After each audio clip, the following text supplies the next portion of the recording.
Salut les Bafometica, j'espère que tout le monde va bien. Connaissez pas la Toscane B?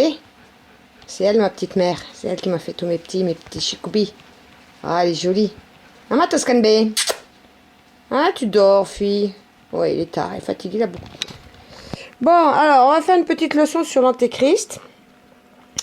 Et pour faire cette leçon je vous ai préparé un dessin. Parce que si les anciens ont rédigé souvent leur enseignement en symboles, c'est tout simplement parce qu'il était plus facile, souvent, de faire des dessins que d'expliquer les choses avec des mots. Alors, voilà, notre dessin. Ici, on a la Terre. C'est marqué dessus. Autour de la Terre, enfin, sur la Terre, on a des humains. Voilà, j'ai fait des petits bonhommes. Et ces humains, ils pensent. J'ai fait des flèches pour signaler l'émission de leurs pensées. L'ensemble de ces pensées humaines émanant de la Terre forme autour de nous, comme vous pouvez le voir, un cercle qui est une espèce de champ de pensée pure, une véritable conscience, une véritable entité dont les prérogatives cognitives ne sont pas très éloignées des nôtres à quelques particularités près. Et donc, les humains, par leurs pensées, depuis qu'ils sont sur la Terre, alimentent ce champ. Et ce champ, on l'appelle tantôt la cache, mais également c'est l'agent magnétique de Eliphas Lévi. C'est également ce qu'on appelle le fameux Ouroboros. Ce serpent qui se mord la queue. Et c'est le même serpent qu'on voit parfois les saints écraser la tête sur certaines représentations. C'est-à-dire quand vous voyez l'archange Michael combattre un serpent, ou quand vous voyez la Sainte Vierge le pied sur un serpent, c'est-à-dire qu'en fait, elle écrase le champ de pensée humaine, vous allez comprendre pourquoi. On dit que Dieu a fait l'homme à son image, et concrètement, quand je regarde mes voisins, je me dis, oh là là, Dieu, non, ça peut pas être un pauvre type, quoi. Il doit y avoir une astuce plus fondamentale que ça, au-delà de tout ça, quoi. Et en fait, si Dieu a créé l'homme à son image, c'est parce que Dieu, quand il pense, il crée. C'est le créateur et il crée par la pensée. Et ce qui fait que l'homme est créé à l'image de Dieu, c'est qu'il a la faculté, par ses pensées, d'alimenter un champ. Et ce champ est créatif. C'est-à-dire que ce champ, la cache, le grand agent magnétique, l'Ouroboros, a exactement les mêmes propriétés que le champ spirituel divin. Et c'est pour ça que c'est un grand piège, parce que à bien des égards, il lui ressemble beaucoup dans le fonctionnement. Et la grande erreur de nombreux connectés à l'heure d'aujourd'hui, c'est quand ils connectent ce champ-là, la cache, l'Ouroboros, le grand agent magnétique, ils se croient arriver. Voilà. Or, on n'est pas arrivé. Puisque vous l'avez compris, il s'agit d'un champ de pensée humaine. Certes, créateur, comme les champs de pensée divine peuvent être créateurs, mais c'est humain. Alors, on trouve de tout dans ce champ. On trouve bien évidemment des fragments historiques, des résurgences, notre mémoire, pour cause, parce qu'il y est inscrit toute la mémoire des êtres humains qui se sont succédés sur Terre. On y trouve également beaucoup de science, parce que s'y trouve également tout ce que les humains ont inventé. Donc c'est clair que c'est un champ, quand on le connecte, qui est très impressionnant et qui laisse penser que ça y est, on est arrivé, puisque on y voit le passé, le présent, l'avenir, et on y trouve beaucoup de connaissances, beaucoup de choses, quoi. Et là est le piège, parce que justement, c'est humain. Et ce champ, en fait, c'est dans ce champ que se produit le phénomène antéchristique. À savoir qu'en dehors de ce champ et de la Terre, nous avons le champ de pensée de Dieu, qui nous bombarde. Normal, c'est Dieu. Voilà. Et quand on veut se rendre dans ce champ de pensée, il faut donc sortir du champ humain. On ne peut pas accéder au céleste sans franchir cette barrière. Le céleste, c'est ce qu'on appelle l'émanation christique. Bon, c'est venu du fait du Christ qui l'a croisé et qui l'a enseigné. Donc on a associé ce chant au Christ en tant que fils de Dieu parce que justement il avait connecté des chants de pensée purs. Les chants célestes, les vrais chants divins. Voilà. Donc ça, c'est l'émanation christique. Et ce qui se produit dans notre chant, c'est que, vous l'avez constaté, depuis 800 ans, toute notre histoire n'a été alimentée que par des conquêtes, des guerres, l'esclavage, l'inquisition. Enfin, ça a été totalement fratricide avec, bien évidemment, son apogée en 39-45 avec les agissements d'Adolf Hitler. Il va sans dire qu'on ne vit pas 800 ans comme ça sur Terre, en s'autodétruisant les uns les autres, en détruisant l'environnement, en massacrant les animaux, sans ce champ de pensée humaine, la cache, le salir. C'est-à-dire qu'à l'heure d'aujourd'hui, c'est un champ de pensée qui est devenu très très dangereux, uniquement parce que on y trouve tout, le meilleur comme le pire. On va y trouver les grands sentiments humains, mais on va également y rencontrer toutes les entités qu'on a pu générer du fait de mauvaises pensées, de nos déviances, etc., etc.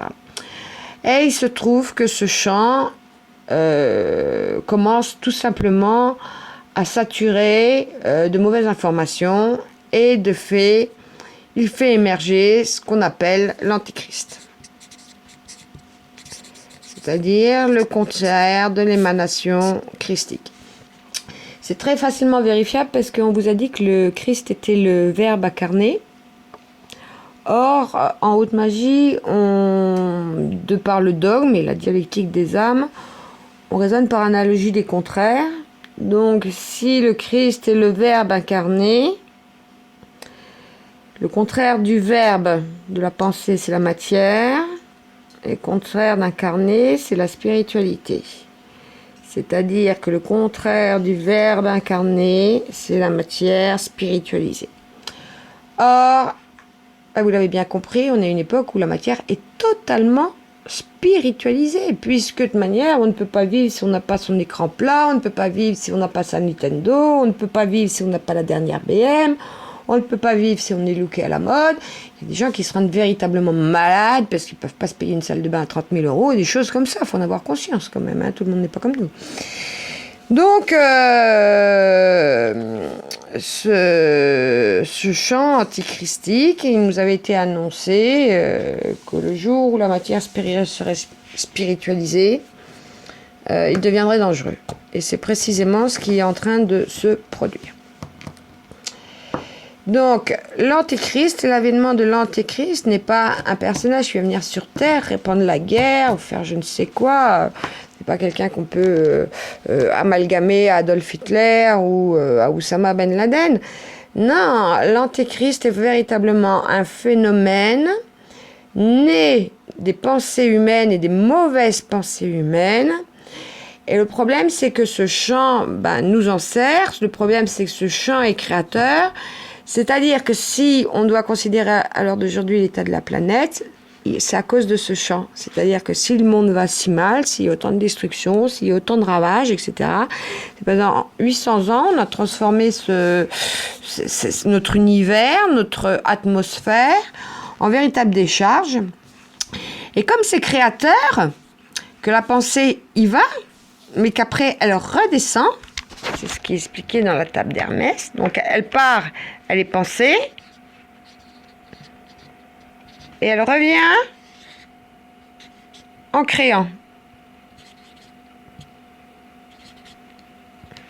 Donc 800 ans de guerre, 800 ans d'invasion, 800 ans de mise en esclavage, a créé à l'heure d'aujourd'hui sur Terre, parce que vous connaissez tout ça. Donc voilà. Donc nous sommes, oui, effectivement, arrivés dans l'heure de l'Antéchrist. Ce n'est pas quelque chose qui arrivera qu'une fois dans l'humanité, puisque de toute manière, ça s'est déjà produit. Disons que la grande différence aujourd'hui, c'est que ce chant devient un véritable bouclier qui nous enferme et qui nous met en esclavage, qui bloque les connectés pour monter plus haut. Et il va sans dire que deux possibilités, soit tous on change nos pensées. Concernant la team de Baphometica, je pense qu'il n'y aura pas de mal à ce qu'on les change.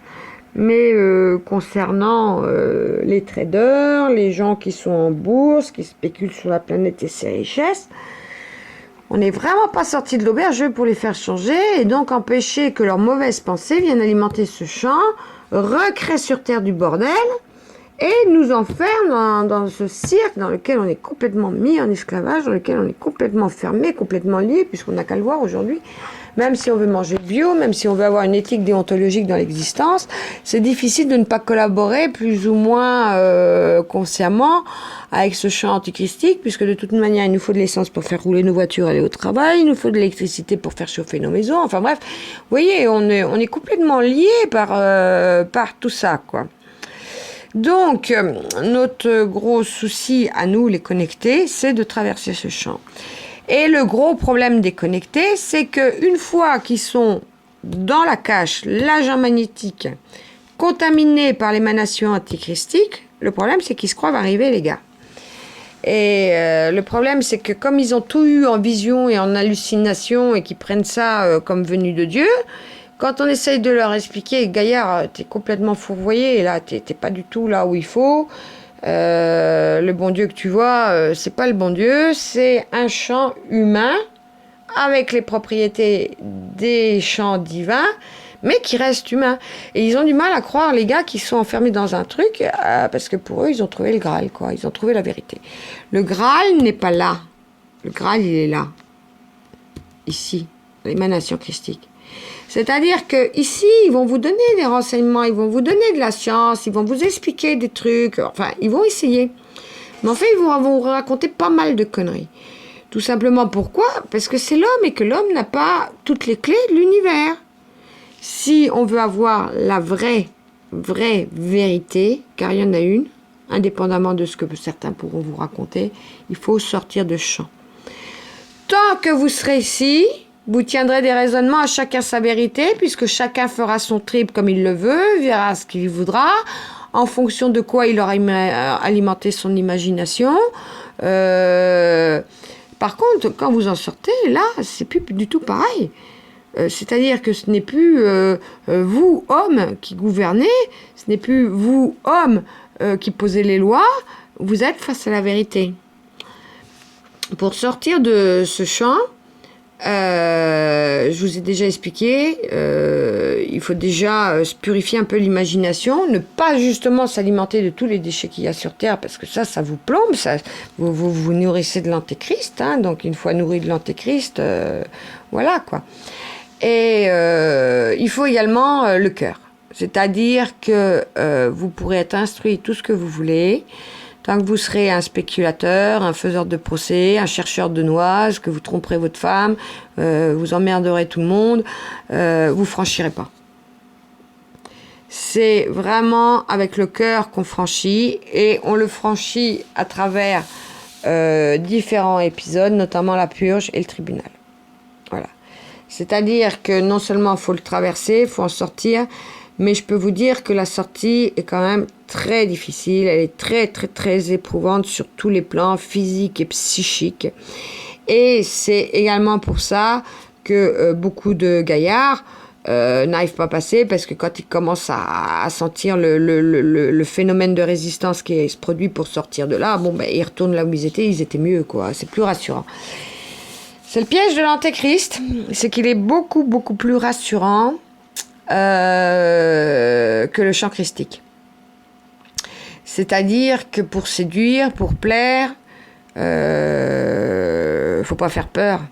Donc tout est mis en œuvre, là vous le verrez par moments au cours de certaines expériences où vous faites littéralement blouser par les esprits, vous faites mentir, trahir. C'est très déstabilisant parce que certains pensaient croiser Dieu. Et ils vont comprendre qu'ils se font blouser, trahir, mentir. Et à ce moment-là, ils vont se mettre à douter. Et vous aurez peut-être la chance à l'occasion, en faisant des études, en lisant des anciens textes, de découvrir que pour certains, de retour, il y a une image très très négative de Dieu, d'où notamment toutes les craintes de Dieu, de ce Dieu vengeur qui nous punit, qui nous crucifie, qui nous fait tout, etc. Parce que c'est vrai qu'ils se croient chez Dieu, ils se croient arriver dans le monde de la création, et on les ment, on leur trahit, on leur fait peur, on les terrorise, ils redescendent sur terre en se disant mais c'est quoi, qu'est-ce que j'ai fait comme péché, etc. Et ils ne savent pas, tout simplement, ils se sont fait piéger par la cache. Alors, on serait tous sur terre des bédouins à vivre en harmonie avec la nature, des peuples pacifiques, ça serait propre et l'antéchrist n'y existerait pas. Mais comme il y a énormément de corruption terrestre, à l'heure d'aujourd'hui, il est complètement pourri. Je vous mets vraiment en garde sur ce champ, sur cet Akash, sur l'agent magnétique, car je peux vous dire que, soit en lisant, soit en rencontrant des personnes, 9 connectés sur 10 se font avoir. Et pour certains, ça donne quand même des expériences très éprouvantes, très déstabilisantes, voire même choquantes. Donc nous sommes en train de parler de l'Antéchrist, et je vais vous expliquer pourquoi je n'aime pas les 10 que je nomme jamais. C'est qu'ils appartiennent au champ antéchristique. Ils sont autant on a une partie du champ antéchristique qui peut être sympa, agréable, avec des joies, des bonnes humeurs, des petites révélations sympas, des petites rigolades, quoi. Mais quand vous allez partir dans les 10 qu'on n'aime pas, vous allez appeler vraiment la partie négative. Et plus vous allez descendre dans les 10, et plus vous allez descendre dans un véritable enfer psychique. Beaucoup de connectés se font avoir parce que justement, ils ont certaines fascinations. Ils croient encore au diable et des choses comme ça. Et ils se font aspirer par l'échelle des 10 qu'on ne nomme pas. Et bon, si vous êtes en moins 2, moins 3, c'est encore pas... Vous allez vous en sortir. Mais quand vous commencez à taper les moins 6, moins 7, moins 8, là, c'est plus emmerdant. Le 666, c'est... Pour vous expliquer, ça fonctionne. Vous avez déjà vu ces cadenas à combinaison numérique où il faut tourner des molettes pour aligner des chiffres. Le chiffre de l'homme, 666, c'est ça.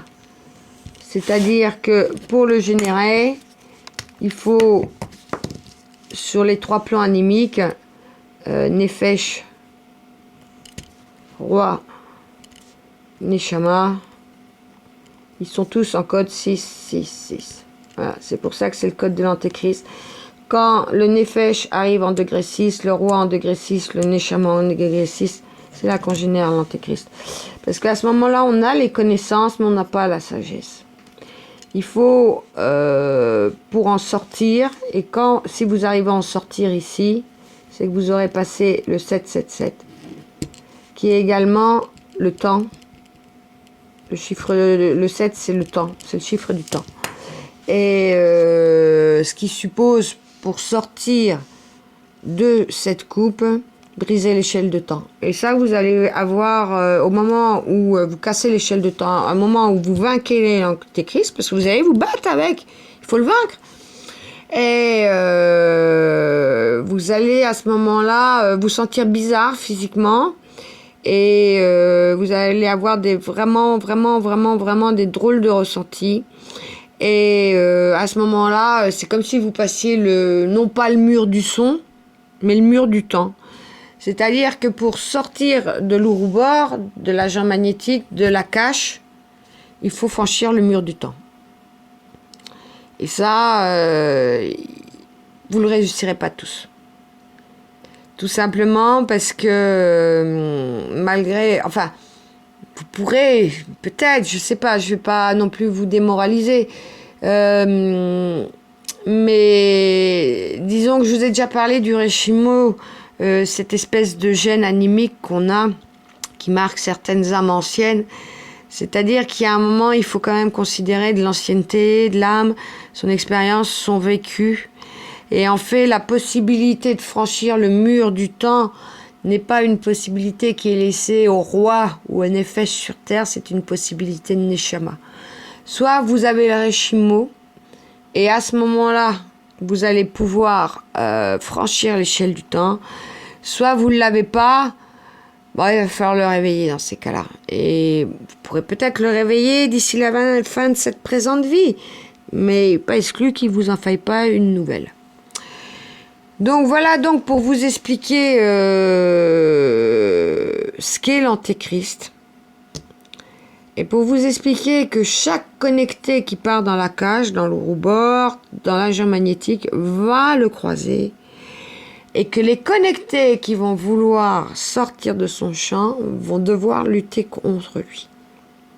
D'où le chiffre de la bête, le 666, qui viendra à dire qu'il vous faut un degré 666 pour commencer à vous prendre la tête avec l'antéchrist. Voilà. Donc pour vous expliquer en gros ce qu'est l'antéchrist. On reviendra là-dessus parce que c'est quelque chose de très très très important. Maintenant, un mot avant de finir sur les coupes. Il faut savoir que en haut de magie, enfin il faut savoir, vous le savez déjà, mais je vous le répète, on raisonne à cette aise. C'est-à-dire qu'un symbole comme la coupe, c'est un symbole qui est synthétique, qui est un condensé, mais quand on le redéploie vers l'analyse, il peut alors correspondre à différentes choses. La coupe, c'est le premier désir de l'âme, la nourriture, qu'on retrouve au niveau du corps, de l'esprit et de l'âme elle-même. Mais la coupe, c'est également ce dans quoi on voyage. C'est-à-dire que la cache, le roue-bord, quant à agent magnétique, est une coupe humaine générée par les pensées humaines.